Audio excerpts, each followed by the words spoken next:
저희가 지난 시간 이 교회를 다닌다고 하는 것이 신앙생활 한다는 것이 어떤 것인지에 대해서 함께 나누었습니다. 교회를 다닌다는 것, 신앙생활 한다는 것은 뭐 여러 의미가 있겠지만 하나님의 위로를 받는다는 것을 의미하고 또 그 하나님의 위로를 전하는 삶을 사는 것이다 하는 거죠. 따라서 이 교회 안에는 하나님의 위로를 받는 사람들이 넘쳐나야 됩니다. 왜냐하면 그게 신앙생활인 거거든요. 그게 교회 다니는 거거든요. 그리고 또 교회 안에는 하나님의 위로를 전하는 사람들로 넘쳐나야 됩니다. 하나님의 위로를 받는 사람이 많고 또 하나님의 위로를 전하는 사람이 많은 교회가 바로 건강한 교회고 또 바른 교회고 성장하는 교회가 될 수밖에 없는 이유가 여기에 있습니다. 저는 열방교회에 속한 모든 교인들이 날마다 하나님의 은혜로 충만하기를 바라고요. 그리고 하나님의 위로를 전하는 삶을 살기를 간절히 바랍니다. 그래서 저희 열방교회가 이런 하나님의 위로를 받고 하나님의 위로를 전하는 사람들로 정말 가득 찼으면 좋겠습니다. 이게 제 기도 제목입니다. 그렇게 되리라 분명히 믿습니다. 자, 이를 위해서는 바나바 같은 사람이 필요하다라는 말씀을 드렸습니다. 그래서 몇 주에 걸쳐서 이 바나바에 대해서 나누고 있습니다. 바나바라는 이 이름은 본명이 아니라 그랬죠. 본명은 요셉이다 그랬습니다. 요셉이 이름인데 이 요셉을 사도들이 바나바라고 불렀다는 거죠. 이 바나바의 의미는 위로의 아들이다 라는 의미입니다. 그러니까 이 이름 안에 바나바가 뭘 했는지 뭐 자세하게 나와 있지는 않지만 이 이름 안에 바나바가 어떤 삶을 살았는지가 드러납니다. 어떤 삶을 살았습니까? 위로하는 삶을 살았다는 것이죠. 근데 그냥 위로하는 정도가 아니라 얼마나 많은 위로를 했으면 사도들이, 초대교회 지도자들이 위로의 아들이다라는 별명을 붙여줬겠습니까? 이게 바로 바나바의 모습이라는 거죠. 여러분, 이 위로의 아들이다라는 이 별명은 굉장히 영광스러운 별명입니다. 왜냐하면 하나님의 별명도 위로기 때문에 그렇습니다. 하나님의 성품 중에 위로하는 성품이 있으십니다. 그래서 위로의 하나님이다 라는 거죠. 하나님의 위로, 그러니까 위로의 하나님께서 계신데 위로의 아들이라는 거죠. 하나님의 아들이라는 거죠. 하나님의 아들, 하나님의 위로를 전하는 아들이라고 하는 별명이 붙었으니까 얼마나 영광스럽겠습니까? 근데 사실은요, 이 별명은 바나바만 붙을 게 아니라요, 모든 그리스도인들이 다 붙어야 되는 그런 별명입니다. 왜 그렇습니까? 그리스도인들은 다 하나님의 자녀거든요. 그죠? 위로의 하나님의 자녀거든요. 다시 말해서 위로의 자녀라는 거예요. 그러니까 우리 그리스도인들도 바나바와 같은 별명이 붙어야 된다는 거죠. 위로의 아들이다라는 별명이 붙어야 된다는 거죠. 위로의 하나님의 자녀니까 이건 당연한 거라는 거죠. 뭐 예전에도 그랬지만 요즘 시대 오늘날 그 어떤 때보다 이 바나바와 같은 위로의 아들들이 정말 필요합니다. 여러 번 반복해서 강조했지만 이 위로를 전하는 사람이 필요해요. 네. 위로를 필요로 하는 사람들이 많기 때문에 그렇습니다. 위로하는 사람들이 많아야 위로받는 사람들이 많아질 거 아니겠습니까? 위로가 필요한 가정들이 많거든요. 그 가정에 위로가 필요한 사람들을 위로할 사람들이 있어야 그 가정이 위로를 받는 거잖아요. 위로가 필요한 교회들이 있습니다. 위로가 필요한 사회가 있습니다. 위로가 필요한 이 세상을 살아가고 있습니다. 그들이 어디로부터 위로를 받을까? 하나님의 위로를 들고 전하는 사람들을 통해서 위로받을 수 있다는 거죠. 그러니까 바나바와 같은 사람이 그 어느 때보다 필요하다는 거죠. 위로하는 사람들이 많아야 가정이 설 수가 있어요. 건강해질 수 있어요.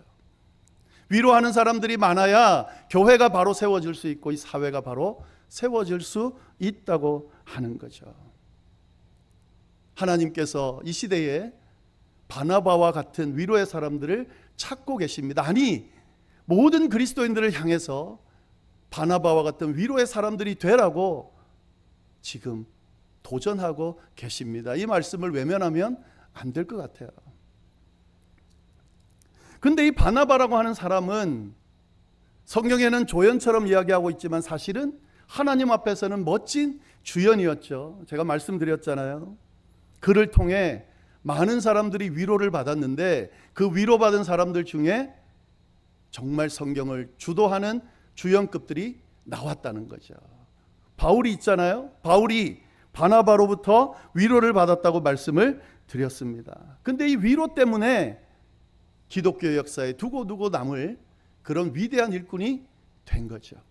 아무도 함께하지 않으려고 하는, 다 외면하는 그 사람을 바나바가 옆에서 붙들고 그를 이끌고 위로하고 함께 해줬기 때문에 바울이 변화된 거고 용납당한 거고, 그리고 자신의 맡겨진 역할들을 잘 감당하게 돼서 기독교 역사에 길이 남을 일꾼이 된 거죠. 이방인 전도의 대부가 되었고요. 그리고 성경, 신약 성경 13권이나 썼습니다. 바나바의 위로를 받은 영향의 결과입니다. 그러니까 바울도 대단하지만 바나바도 대단한 거예요. 또 누가 있습니까? 마가가 있다고 말씀드렸잖아요. 바나바가 마가를 위로했습니다. 사실은 굉장히 어리고 책임감 없고 맡겨진 일을 하다가 도망쳐버리는 그 사람을, 바울도 외면하는 그 사람을 바나바가 끝까지 붙들어줬다는 거죠. 그래서 결국 어떻게 됐습니까? 바울도 인정하는 사람이 됐다는 거예요. 싫어가지고 함께 전도여행 가지 않겠다고 했던 바울이 말년에 마가를 뭐라고 부르냐면 내게 아주 유익하고 필요한 사람이다. 그래서 바울이 이 마가에 대한 이야기를 많이 합니다. 마가도 보낸다, 마가를 보내라, 뭐 이런 이야기를 많이 합니다. 골로새서 4장 10절에 보면은요, 이게 이제 바울이 말년에 로마의 감옥에 잡혀 있을 때 쓴 편지인데, 거기에 보면 나와 함께 갇힌 바나바의 생질 마가가 함께 있다, 이렇게 이야기를 해요. 바울의 말년에 그 힘들 때 옆에 마가가 있었다는 거죠. 어떻게 그가 이렇게 변화됐을까? 바나바 때문입니다. 포기하지 않고 옆에서 격려하고 위로하면서 그를 이끌어준 바나바 때문이라는 거죠. 베드로는 마가를 뭐라고 불렀냐면 나의 아들이다 그랬습니다. 초대교회 제일 수장인 베드로가 나의 아들이라고 부를 정도면 얼마나 신뢰를 했겠어요.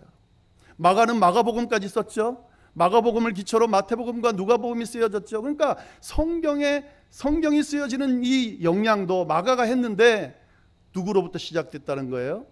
바나바의 위로로부터 시작이 됐다 하는 거죠. 여러분, 누가 주연이에요? 바나바가 주연이에요. 하나님 누구를 찾으시겠어요?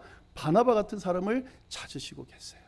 물론 지금도 여전히 바울과 마가 같은 사람을 세우시지만 대부분의 성도들을 향해서는 바나바와 같은 삶을 살아가라고 하나님께서 원하고 계신다는 거죠. 그리고 이 바나바 같은 위로의 사람을 통해서 하나님의 역사를 이루어 간다 하는 거죠. 저는 이 자리에 있는 저를 포함하여 이 자리에 있는 모든 분들이 한 분도 빠짐없이 바나바와 같은 위로의 사람들이 되기를, 그래서 하나님께서 인정하는 정말 멋진 위로의 아들이 되기를 간절히 바랍니다. 자, 그러면 어떻게 바나바처럼 될 수 있을까? 이제 이게 우리의 또 다음 과제죠. 바나바 같은 삶을 살겠다 결심은 했는데, 그럼 어떻게 바나바처럼 될 수 있을까? 근데요, 이 성경을 잘 보면 바나바처럼 된다고 할 때 쉽지 않은 구절들을 보게 돼요. 부담을 주는, 바나바 되기를 포기하고 싶게 만들어주는 그런 구절들이 있습니다. 말씀들이 있습니다. 그게 이제 오늘 본문에 나오는 내용이에요. 오늘 본문 내용을 보면은요, 오늘날의 문화와 가치관으로는 도무지 받아들일 수 없는 힘든 내용이 언급이 되고 있습니다. 본문을 한번 보실까요? 36절 37절 말씀 우리가 같이 한번 읽어보겠습니다. 읽겠습니다. 시작.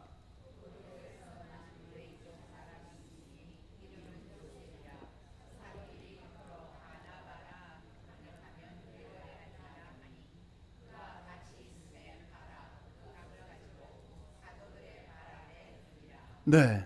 36절 바나바의 소개고요. 37절에 그가 뭐 했냐면 밭이 있는데 팔아서 그 값을 가지고 사도들의 발 앞에 뒀다. 바나바는 꽤 부유했는데요. 밭이 있었는데요. 그 밭을 어떻게 했냐면 팔아가지고 사도들 앞에 내놨다 하는 거죠. 여러분, 이 말씀을 어떻게 받아들이면 될까요? 바나바처럼 살겠다고 결심하면 이걸 해야 되는 건데 이게 가능하겠냐 하는 거죠. 이 부분 때문에 바나바를 본받는다는 것이 쉽지 않게 느껴질 수 있습니다. 어떻게 해야 될까요? 자기의 소유를 다 팔아서 사도들을 발 앞에 내어놔야 바나바처럼 살 수 있는 거라고 지금 이야기하는데 어떻게 해야 되는 거냐는 거죠. 그러면 바나바처럼 사는 걸 포기해야 될까요? 아니면 이 부분만 싹 빼고 다른 부분만 닮아야지 이렇게 해야 될까요? 그러면 안 되잖아요. 이 부분은 절대 뺄 수가 없습니다, 여러분. 왜냐하면요, 바나바만 그렇게 한 게 아니에요. 여러분을 더 부담스럽게 한번 만들어 드리겠습니다. 앞구절에 보면은 초대교회 모습을 보면 이게 일반적인 모습이라는 거예요. 바나바만 특별하게 한 게 아니라는 거죠. 32절부터 제가 한번 말씀을 읽어볼게요. 믿는 무리가 한 마음과 한 뜻이 되어 모든 물건을 서로 통용하고 자기 재물을 조금이라도 자기 것이라 하는 이가 하나도 없더라. 사도들이 큰 권능으로 주 예수의 보활을 증언하니 무리가 큰 은혜를 받아 그 중에 가난한 사람이 없으니 이는 밭과 집 있는 자는 팔아 그 판 것의 값을 가져다가 사도들의 발 앞에 두매 그들이 각 사람의 필요를 따라 나누어 줌이라. 밭 있고 집 있는 사람들이 어떻게 했다는 거예요? 그것을 팔아가지고 사도들의 발 앞에 내놨다는 거죠. 그래서 같이 나누었다는 거죠. 떡하니 있잖아요, 여러분. 하나님의 말씀은 하나도 빼면 안 되거든요. 이 말씀을 어떻게 이해할 수 있냐는 거죠. 이걸 극복해야 바나바 같이 될 수 있는데 어떻게 하냐는 거죠. 요즘으로 하면 더 이상합니다. 왜냐하면 이거는 이단들, 이상한 집단들이 하는 모습이거든요. 이상한 집단들 하는 행태가 그거잖아요. 집 다 팔아라, 재산 다 팔아라, 그래서 교회로 모여라, 다 내놔라, 그래서 공동체 생활하다가 뭐 이렇게 그렇게 진행되잖아요. 이 말씀과 바나바 같이 살려는 우리들의 결심과 그리고 그 이상한 집단들과 어떻게 구분하면서 이 말씀을 이해하고 따를 수 있겠느냐 하는 거죠. 우리가 이 부분을 잘 봐야 돼요. 우리가 이 말씀을 보면서 오해하지 말아야 될 부분이 있습니다. 딱 이 말씀을 보면서 우리가 먼저 집중하는 것은, 또 제가 지금 계속해서 말씀드리는 건 뭐냐면 전 재산을 팔아서 교회를 위해 내놓아야 된다, 이걸 이야기하고 있죠. 근데 여기에 너무 집중하고 여기를 너무 생각하면 안 된다는 거죠. 그러면 시험 들 수 있습니다, 여러분. 오해가 생길 수 있고 잘못된 방향으로 갈 수가 있습니다. 성경이 말하려고 하는 핵심이 뭔지를 봐야 됩니다. 이 말씀을 하고 난 뒤에 다음 장으로 넘어가면 사도행전 5장이 나오는데요, 하나의 사건을 소개합니다. 아나니아와 삽비라라고 하는 사람의 사건이에요.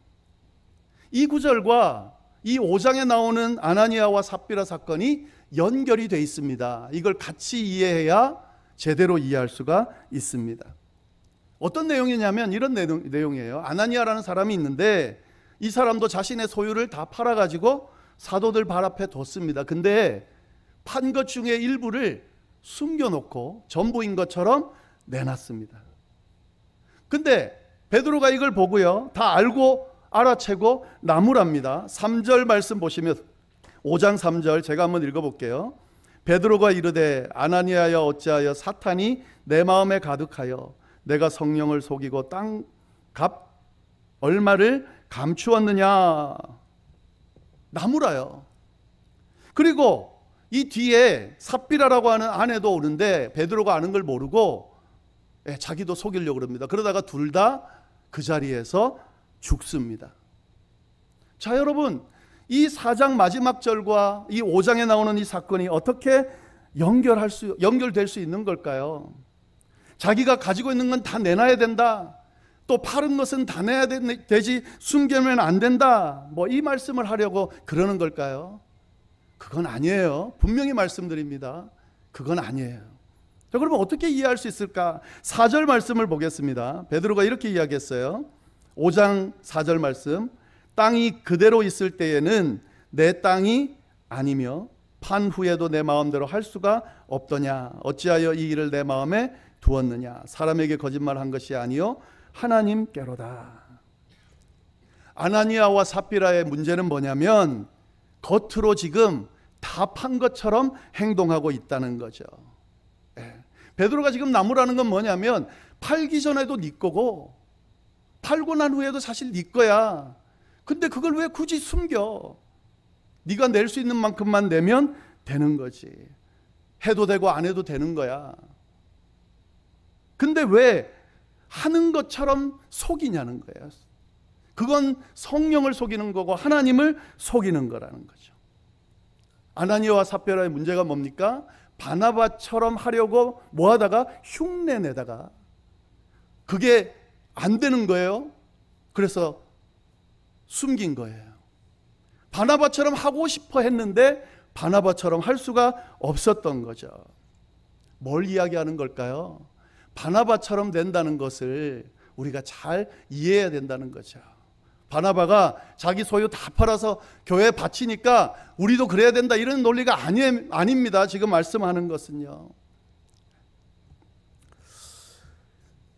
우리가 이 말씀을 보면서 바나바가 한 행동과 초대교회 사람들이 한 행동만 보지 말고 어떻게 이렇게 할 수 있었을까를 봐야 된다는 거죠. 이게 핵심입니다. 32절 말씀 보시면 오늘 본문요. 한번 같이 읽어볼까요? 32절 말씀 같이 읽겠습니다. 시작.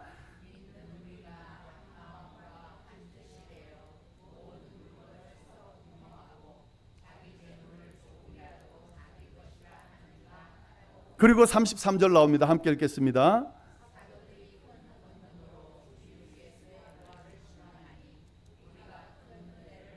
네. 여기 보면 무리가 큰 은혜를 받았다. 이게 핵심이에요. 그들이 재산을 팔아서 밭을 팔아서 교회에 냈다. 이게 핵심이 아니라 그들이 큰 은혜를 받았다. 여러분, 이 큰 은혜 받은 사람 중에는 바나바도 포함되어 있습니다. 그들이 이렇게 할 수 있었던 건 뭐냐면 은혜를 받았기 때문이에요. 그것도 큰 은혜를 받았기 때문이에요. 그래서 자발적으로 하는 겁니다. 율법적으로 해야 되기 때문에 한 게 아닙니다. 교회를 다니면서 자꾸 오해하는 경우가 있습니다. 교회에 나오면 해야 될 일들이 많죠. 자꾸 이것저것 하라고 그러죠. 예배와 모임 나오라고 그럽니다. 헌금하라 그럽니다. 이것저것 봉사하라고 그럽니다. 너무 버겁잖아요. 부담되잖아요, 사실. 하지만 하다가 지치게 만듭니다. 그래서 교회를 나오기를 꺼려하는 사람들도 많이 있습니다. 시험 들어서 안 나오는 경우도 많이 있습니다. 때로는 교회가 그걸 강요합니다, 여러분. 그렇게 해야 되는 것처럼. 근데 여러분, 교회가 처음 세워질 때 어디 그런 게 있습니까? 그렇게 하라는 내용 어디 있어요? 한번 보세요. 어디에도 없어요. 처음에 성령이 임재하고 교회가 세워졌을 때 그들이 한 건 뭐냐면 그냥 모였어요. 모여서 함께 하나님께 기도하고 기도하면서 은혜를 나누고 끝. 그게 교회예요, 여러분. 은혜 받는 자리에 모여서 은혜를 받는 것, 이게 교회의 본래 모습이에요. 은혜를 받고 사람들이 모이기 시작하니까 할 일이 생긴 거죠. 재정이 필요하니까 헌금을 내게 된 거고요. 이것저것 챙겨야 되니까 할 일이 생기게 된 거죠. 근데 그 일을 하는 건 버거운 일이 아니었어요. 해야 구원받는 게 아니고 은혜 받으니까 하게 된 거였어요. 구약과 신약의 차이점은 여기 있는 거예요. 구약은 제사를 드리고 하나님 앞에 제단을 쌓고 율법을 지켜야 하나님 앞에 나아갈 수 있고 만날 수 있었지만 예수 그리스도께서 오신 이유는 그렇지 않습니다, 여러분. 주님이 우리를 찾아오셨고 그냥 주님께서 우리를 찾아오신 것을 받아들이면 그로 인해서 구원을 받는 은혜가 베풀어진 거예요. 근데 그 은혜가 너무 큰 거야. 그러니까 은혜 받은 사람으로서 모이게 된 거예요. 자꾸 모이고 싶어지는 거죠. 모이니까 할 일이 생기니까 하게 되는 거죠.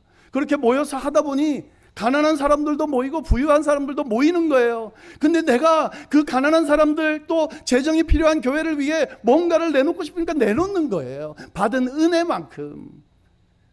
그래서 조직이 생기고 봉사할 일이 생기고, 여러분 초대교회 일한 사람들, 헌금한 사람들, 헌신한 사람들 다 주님께 받은 그 넘치는 큰 은혜 때문에 그냥 자발적으로 한 겁니다.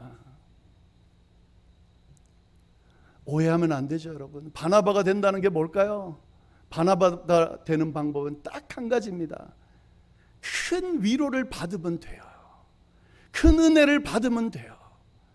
그 은혜를 받으면, 큰 은혜를, 그 위로를 받으면 그것 때문에 내가 또 다른 힘들어하는 사람, 은혜가 필요한 사람들에게 갈 수밖에 없는 거죠. 전할 수밖에 없는 거죠. 저는 열방교회에 대한 꿈이 있습니다, 여러분. 우리 교회 성도님들이 교회를 재밌게 다녔으면 좋겠어요. 다니고 싶어서 다니면 좋겠어요. 제가 능력이 부족했어요. 막 큰 은혜를 베풀고 막 재밌게 만들어줄 수 있을지 잘 모르겠지만 방향은 그렇습니다, 여러분. 어떤 형태로든 그냥 교회가 재밌었으면 좋겠어요. 사람 만나는 게 재밌고 함께 어울리는 게 재밌고 그랬으면 좋겠어요. 근데 그 재미라는 것 최종 목표는 뭐냐면, 제가 같이 운동도 하고 교제도 하고 필요한 것들 채워드리려고 하고 막 애를 씁니다. 근데 그 최종 목표는 재밌게 다녔으면 좋겠고, 그 다음 뭐냐면 그냥 재미가 아니라 주님께서 주시는 세상이 줄 수 없는 넘치는 큰 은혜를 받으셨으면 좋겠다는 거죠. 그게 이 교회 안에 넘쳤으면 좋겠다는 거죠. 제가 교회를 처음 부임하고 할 일이 얼마나 많겠어요, 여러분. 이것도 해줬으면 좋겠고 저것도 해줬으면 좋겠고 좀 해줬으면 좋겠는데 뭐 잘 안 되잖아요. 저희 교회 사정이 그랬잖아요. 그러면 어떻게 하는 게 맞을까요? 이것도 해주세요, 저것도 해주세요, 막 제가 일을 강요하고 막 하는 게 맞았을까요? 그렇게 할 수도 있죠. 대부분의 교회는 그렇게 하죠. 근데 저는 목표가 그게 아니거든요. 큰 은혜를 받고 위로받아서 내가 자발적으로 참여하고 봉사하는 사람들이 많았으면 좋겠기 때문에 기다리고 있는 거예요. 뭐 우리 교회는 저렇다 이렇다 말씀 너무 하지 마세요. 제 방향이 그 방향이 아닙니다. 안 하면 안 하지. 억지로 다퉈가면서 힘들게 시험 들어가면서 하는 거 원하지 않아요. 여기서 위로받고 은혜받고 교제하고 함께하고, 그래서 너무 받은 은혜가 크니까 참여하고 싶고 만나고 싶고 일하고 싶고 섬기고 싶고 나누고 싶고, 이게 우리 교회를 넘어서서 이웃과 이 아리조나와 미국과 온 세상을 향해 이렇게 좀 흘러가기를 바랍니다. 바나바와 같은 사람이 된다는 것은 이런 의미입니다. 도대체 어떤 큰 은혜를 받았길래 이렇게 했을까? 33절 다시 보면 사도들이 큰 권능으로 주 예수의 부활을 증언했다. 무리가 큰 은혜를 받았다. 이게 성령의 능력으로 임한 부활의 믿음, 부활의 역사, 이거라는 거죠. 여러분, 부활 믿음을 가지고 있는 분들은 다 알 거예요. 고난을 당해도 고난이 끝이 아니라는 것을, 언젠가 회복될 거라는 걸, 부활될 거라는 것을 알고 있잖아요. 그죠? 죽음이 끝이 아니라 다시 살아날 것을 믿잖아요. 여러분, 이런 큰 은혜를 받으니까 이 세상에 있는 것이 그닥 그렇게 중요하지 않게 되는 거죠. 교회 다닌다는 건 고행하는 거 아닙니다, 여러분. 자기 거 다 내놓고 무슨 고생하면서 아무것도 없는 삶을 사는 게 아니에요. 하늘로부터 주어지는 너무 크고 넘치는 은혜가 있기 때문에 이 세상의 것이 시시해 보이는 거죠. 이런 넘치는 큰 은혜가 저와 여러분에게 임하기를 바라고, 이 큰 은혜를 받은 바나바와 같은 사람이 되기를 바라고, 그래서 그 큰 은혜와 받은 위로를 가지고 또 필요로 하는 사람들에게 다가가서 그들의 손을 잡아줄 수 있는 주님이 원하시는 멋진 바나바들이 이 열방교회 안에 넘치기를 간절히 바랍니다. 기도하겠습니다. 하나님 아버지, 참으로 감사합니다. 귀한 말씀을 통하여 우리를 도전하시고 또 주님이 원하시는 마음이 무엇인지 알려주시고 그렇게 이끌어 주셔서 참으로 감사합니다. 하나님 아버지, 함께하여 주옵소서. 바나바와 같은 사람들로 세워주시고 활동할 수 있도록 인도하여 주옵소서. 이를 위하여 하나님 넘치는 큰 은혜로 채워 주옵소서. 우리에게 허락하신 그 넘치는 큰 은혜가 떠나지 않도록 잘 붙들 수 있도록 날마다 주어지는 은혜 안에 머물면서 삶이 즐거울 수 있도록 주님께서 주시는 위로로 인하여 우리의 삶이 행복해질 수 있도록 주여 역사하여 주옵소서. 그래서 이 넘치는 하나님의 위로를 전하는 그런 멋진 바나바와 같은 삶을 사는 우리 모두가 될 수 있도록 주여 인도하여 주옵소서. 함께해 주시리라 믿고 모든 말씀을 예수님의 이름으로 기도드립니다. 아멘.